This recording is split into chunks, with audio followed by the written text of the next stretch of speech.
lui acheter une clé Wi-Fi, puis elle l'a branchée et elle pompe Internet par Wi-Fi sans qu'on s'en rende compte. Et elle est au courant de tout. À quoi passent les enfants leur temps? Beaucoup de nos enfants passent leur temps dans des sites interdits. Malheureusement. Mais beaucoup d'hommes aussi. Et beaucoup de femmes aussi.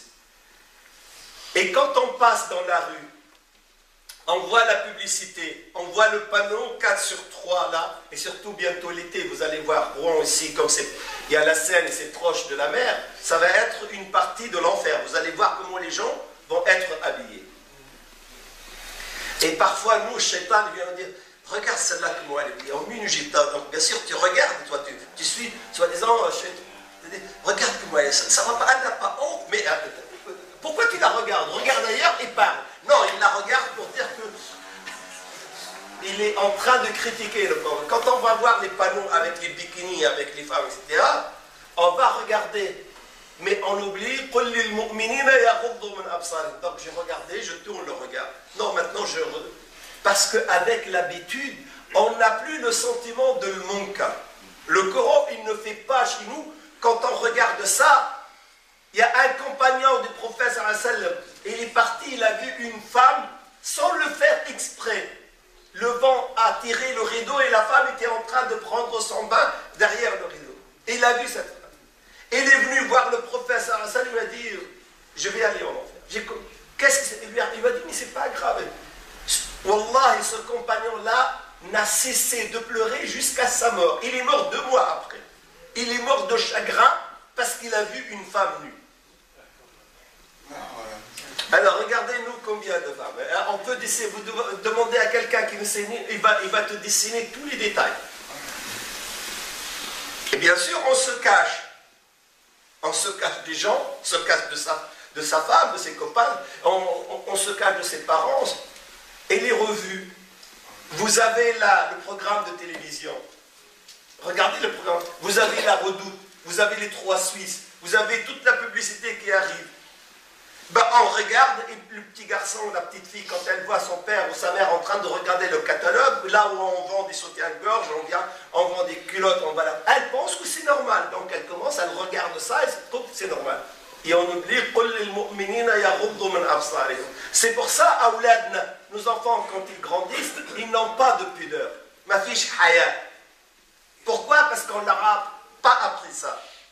Moi, je me rappelle, quand j'étais petit en Tunisie, jusqu'à ce que je devienne quelqu'un de conscient à l'âge de 12 ans, 13 ans, j'ai jamais vu les cheveux de ma mère. Wallah, j'ai jamais vu les cheveux. Parce qu'elle a toujours un foulard, et quand il y a un étranger, mon grand-père, elle le considère comme... Elle met ce qu'on appelle l'aja, c'est encore quelque chose de plus. Il y avait la pudeur. Et je me rappelle un jour, ils étaient en train de faire la lessive, les femmes, et moi j'étais petit, j'avais 6 ans, 7 ans, je suis parti voir les femmes et elles soulevaient leurs longues robes et je voyais leurs jambes pour pétrir la lessive. Et je suis resté presque 1 semaine malade parce que j'ai vu ce que... J'avais dans ma tête, il ne faut pas voir les jambes des femmes. Mais là, moi maintenant, quand je vois des femmes nues, quand je vois, ça ne me fait rien du tout. Parce que dans mon cœur, le Coran n'est plus un moteur. Ce capteur de l'munkar et de l'ma'rouf a été tué, a été mis en panne. Quand on lit le Coran, on le lit mais on ne le fait pas. Le Coran al-Karim il dit innamal mu'minuna ikhwa. Et quand le prophète a rappelé ça à Abu Dhar, il pensait, parce qu'il était d'une famille très noble à la Mecque. Puis Bilal al-Habashi, il était de l'Abyssinie, il était noir. C'était africain, et les Noirs étaient souvent utilisés comme des esclaves chez les Arabes. Quand l'islam est venu, il a dit, il n'y a pas noir, il n'y a pas blanc, ils sont tous égaux. Et les Noirs peuvent être meilleurs que les Blancs. Tout dépend de la piété. De Inna akramakum indallahi atqakum. Mais Abu Dhar, un jour, Bilal l'a énervé. En réalité, il a vexé parce qu'il a trouvé que Bilal a fait quelque chose de mieux que lui. Il lui a dit, Yabna Saouda. C'est une insulte. Il a dit fils de négresse. le prophète sallam, il a entendu ça, il a dit Ya Aba Dhar, innaka mri'un fika jahiliya. Et quand Abu Dhar, on lui a dit ça, Ya Aba Dhar, innamal mu'minuna ikhwa. Ça, c'est ton frère. C'est les noirs, toi aussi tu es noir. C'est tes blancs, lui aussi il est blanc. Vous êtes des frères. Qu'est-ce qu'a fait Abu Dhar? Il a mis sa tête, sa joue par terre. Il a dit Wallahi la arfa'uha hatta tadusuha qadamu ibn Sauda. Je ne vais pas lever la tête jusqu'à ce que le fils de la négresse mette son pied sur moi pour me donner une leçon. Là, le Coran, ce n'est pas un moteur. C'est une centrale atomique, c'est une centrale nucléaire. Le verset, il arrive, il change la société. Il a changé les compagnons à tel point que Allah subhanahu wa ta'ala dit Kuntum khayra ummatin ukhrijat lin-nas. Vous êtes devenus la meilleure des nations. Ben ça, c'est pour les compagnons. Et nous, est-ce qu'on peut le devenir? Bien sûr, on peut le devenir. Parce que le Coran, il est toujours là. Il ne va pas changer, il ne changera pas. Il suffit de le suivre. Mais là, tu trouves, il y a des mosquées pour les Turcs, il y a des mosquées pour les Marocains, il y a des mosquées pour les Algériens. Et souvent, il y a les politiques qui rentrent, qui nous viennent de l'Algérie, du Maroc, de la Tunisie. Puis il y a les Français qui allument le feu, parce que les Français ne veulent pas que les musulmans soient tous des Français, des frères. Moi, je l'ai vu de mes propres yeux. Dans beaucoup de villes, ce sont des responsables politiques qui attisent le feu entre les Marocains, les Algériens, les Turcs, pour qu'ils comptent la mosquée, pour qu'ils soient... Et puis les pays d'origine, bien sûr, ils veulent que les mosquées soient marocaines. Les autres, ils veulent que les mosquées soient algériennes. Les autres, ils veulent que les mosquées soient françaises, soient turques, soient africaines. Et regardez ici dans la mosquée, il y a combien d'Africains? On a peut-être une dizaine. Ils sont où les autres? Allez voir dans des foyers, vous allez trouver qu'il y a des Africains à 90%, peut-être même pas un seul arabe. Innamal mu'minuna ikhwa, c'est un verset qu'on lit, mais qu'on ne l'applique pas. Alors que le prophète, sallallahu alayhi wa sallam, quand il était avec ses compagnons, il y a quelqu'un qui vient, il ne sait même pas qui c'est le prophète. Il est habillé comme eux, il est assis comme eux, puis il trouve un blond avec les yeux verts, c'est Suhayb al-Rumi. Il trouve un brun grand avec les cheveux extrêmement noirs, c'est Salman al-Farisi. Il trouve un noir avec le nez large, c'est Bilal al-Habashi. Et puis il trouve un brun avec le nez courchu, c'est un arabe, c'est Ammar al-Arab. Ils sont tous assis ensemble. Et toutes les races. Il n'y a pas quelqu'un qui est meilleur que quelqu'un. Tout le monde est pareil. Je suis en train de combattre à Amiens 2 familles, 3 familles. Les filles sont arrivées à 32 ans. Wallah, une fille est arrivée l'année dernière, elle a eu ses 33 ans. Donc là, elle va sur ses 34 ans. Elle n'est pas mariée. Pourquoi tu n'es pas mariée? Elle m'a dit parce que mon père, il veut que je n'épouse qu'un Marocain. Ben, les Marocains, il y en a plein en France. Il y a plus de Marocains que de Français dans quelques quartiers. Elle m'a dit oui, un Marocain, mais لازم يكون بربري شلحي بربري. Et alors, شلوح كان non, لازم يكون شلحي من ناظور. Et alors, ما كان من ناظور la moitié d'Amiens من ناظور. Non, خاص يكون من بني سعيد. يخرب بيتك وبيت أبوك. Personne n'est venu te demander si les gens sont venus, mais seulement lui il est tunisien, je ne lui donne pas ma fille. Lui il est algérien, je ne lui donne pas ma fille. Et lui marocain, arabe, je ne lui donne pas ma fille parce qu'il ne parle pas berbère. Comment je vais discuter avec lui? Non seulement maintenant le racisme à l'intérieur même du Maroc. Et la fille, si vous croyez, je vais vous dire, les parents, écoutez bien, si vous croyez que vos enfants restent, vos garçons restent jusqu'à 30 ans, et vos filles jusqu'à 30 ans chaste, c'est que vous êtes en train de vous gourer. Ici en France, ou alors il faudrait que ce soit des anges, et je ne connais pas beaucoup d'anges ici en France. Il faut que ce soit une fille qui arrive à 30 ans, 32 ans et qui va à l'université, etc., elle ne peut jamais. C'est impossible qu'elle reste chaste. Et les garçons, c'est impossible. Et le pire, c'est que j'ai vécu, moi, à Lille, un problème, c'est que la fille, elle est arrivée à 29 ans, et puis elle s'est mariée. Enfin, elle s'est mariée. Elle voulait, il y a quelqu'un... Et elle a dit oui, après, elle a refusé. Pourquoi elle a refusé? Pourquoi elle a refusé?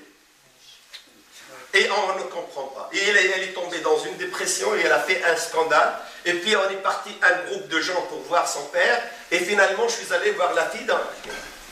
Et j'ai parlé avec elle. Finalement, j'ai compris qu'elle n'était pas vierge. Elle n'était plus vierge. Et qu'elle a eu peur que si jamais elle se marie, il va y avoir un scandale. Bien sûr, le papa, il pense que sa fille, c'est une perle. Et la maman aussi. On dit, mais il n'y a pas de problème, c'est pas ta faute à toi. Et une fille, elle devrait se marier. Mes filles à moi, je leur ai donné une fenêtre de tir entre 18 et 20 ans. Et d'ailleurs, ma première fille, je l'ai mariée à 19 ans. Et la deuxième, elle va être mariée entre... Je leur ai dit, vous choisissez qui vous voulez, qu'il soit noir, blanc, grand, petit, riche, pauvre. Du moment qu'il ait un bon musulman en ton comportement, ça, je m'en fous. Mais à condition que tu ne te maries pas avant 18 ans et pas après 20 ans. Parce qu'à partir de 20 ans, je te marie de force. Parce que je sais qu'elle ne pourra pas rester dans cette société comme ça. Et les enfants ne restent pas. C'est quoi qui rentre? C'est que on ne comprend pas. On fait le racisme entre Marocains, Algériens, Tunisiens, etc. Alors qu'on est tous ici. Et le Nabi sallallahu alayhi wa sallam a dit إِذَا جَاءَكُمْ مَنْ تَرْضَوْنَ دِينَهُ وَخُلُقَهُ فَزَوِّجُوا إِلَّا تَفْعَلُوا. Si vous ne faites pas, تَكُنْ فِتْنَةٌ فِي الْأَرْضِ وَفَسَادٌ كَبِيرٌ. Si vous ne faites pas, vous allez avoir un scandale. Et il ne faut pas croire que vous n'avez pas des scandales chez vous. Vous ne le savez pas. Mais il n'y a pas une seule famille musulmane qui ne suit pas le Coran où il n'y a pas des scandales, il n'y a pas des secrets qui sont cachés, où il n'y a pas un enfant qui est en prison, où il n'y a pas une fille qui a fait une fugue, où il n'y a pas quelqu'un qui a fricoté avec quelqu'un.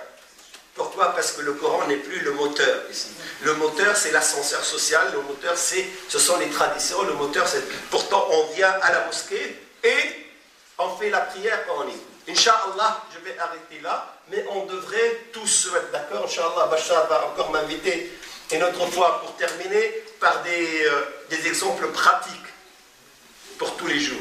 Mais nous allons prendre aujourd'hui ensemble l'engagement qu'il y a un verset qu'on oublie à chaque fois. Le Coran, il n'a pas été révélé pour être seulement récité.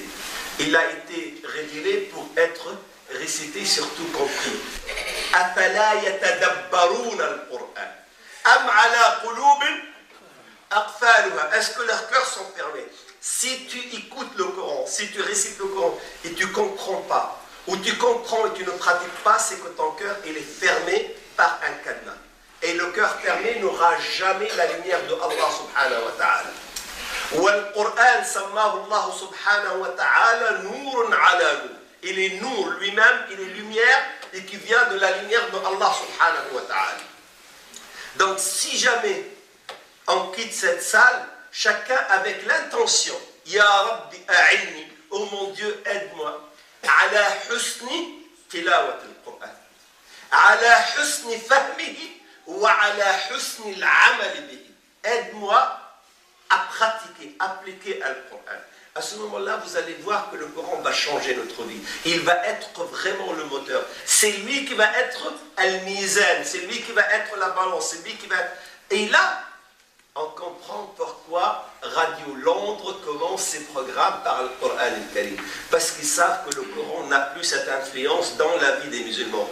S'ils savaient que le Coran faisait chez les musulmans comme il faisait chez les compagnons, ils n'auraient jamais récité le Coran dans Radio Londres. Mais ils savent que les musulmans, ils ne prennent le Coran que pour le baraka. Nous, j'espère qu'il n'y a pas beaucoup de Tunisiens ici, comme ça ils ne vont pas faire un scandale. Mais en Tunisie, quand on entend dans une maison quelqu'un récite le Coran, il y a quelqu'un qui est mort. Wallah. Parce que le Coran, on le récite que lorsqu'il y a un mort. C'est un livre qui a été révélé pour les vivants, on ne l'utilise que pour les morts. Et quand on passe, on trouve le Coran. Et d'ailleurs, même ici, on m'invite, moi, tu viens, on va réciter Shwaya Coran avec le Tolba. Qu'est-ce qui se passe? Mais s'il n'y a pas de mort, il y a le Tolba, mais je t'amoche. Alors, ils ne se réunissent que lorsqu'il y a un mort pour le réciter. Ce livre-là, il a été révélé pour les vivants. Il n'a pas été révélé pour les morts. Les morts, ça y est, c'est fini. Et pour les vivants, donc chacun de nous, Inch'Allah, va dire Ya Rab, face comme a dit le prophète, il a dit Ya Mu'ad ibn Jabal, Wallahi inni la uhibbu. Regardez, le prophète, il jure à qui? à un compagnon, Mu'adh ibn Jabal, il dit, je te jure que je t'aime, ya Mu'adh. Wallahi inni la uhibbuk. 2 fois le prophète dit à Mu'adh ibn Jabal, et al-mar'u yuhsharu ma'a man ahab. Donc le prophète sallallahu alayhi wa sallam, il ne va pas descendre au niveau de Mu'adh au paradis. C'est Mu'adh qui va monter au niveau des prophètes sallallahu alayhi wa sallam. Ya Mu'adh, qul kulla dubri salat. Après chaque prière, Allahumma a'inni ala dhikrika wa shukrika wa husni ibadatik. Parce que ya Mu'adh, je t'aime, je te donne un trésor. Ce conseil-là, c'est un trésor. Demande à Dieu, après chaque prière, oh mon Dieu, aide-moi pour te rappeler, pour te citer. A'inni ala dhikrika wa shukrika, et te remercier, et mieux t'adorer. Donc nous, on va demander, Ya Rabbi a'inna ala fahmi al-Qur'an. Allahumma a'inna ala tilawati al-Qur'an. Allahumma a'inna wa yassir lana wa waffiqna lil'amal bil-Qur'an. Et tu dis dans ton cœur, oh mon Dieu, fasse qu'à partir d'aujourd'hui, je vais appliquer le Coran. Je vais laisser le moteur diesel, je vais laisser le moteur essence, je vais laisser le moteur électrique, je vais laisser le moteur chimique, je vais utiliser le moteur coranique. Fais-le. Et Allah subhanahu wa ta'ala, il va t'aider. Et tu vas trouver, Inch'Allah, dans notre prochain rendez-vous d'ici quelques mois, nous allons voir que pas tous, quelques-uns d'entre nous, ils ont compris d'autres versets, ils ont compris d'autres sourates, ils se sont rapprochés un peu plus du Coran. Et là, ils vont comprendre que le Coran, c'est une lumière qui éclaire. Et là, ils vont comprendre tout parce que le Coran, il nous a parlé de tout. On connaît notre vie, on connaît notre mort, on connaît notre terre, on connaît notre ciel, on connaît notre Dieu, on connaît l'homme, on connaît les ennemis, on connaît les amis, on connaît tout. Ma farratna fil kitabi min shay. Dans le Coran, il y a absolument tout. أقول قولي هذا وأستغفر الله لي ولكم والسلام عليكم ورحمة الله تعالى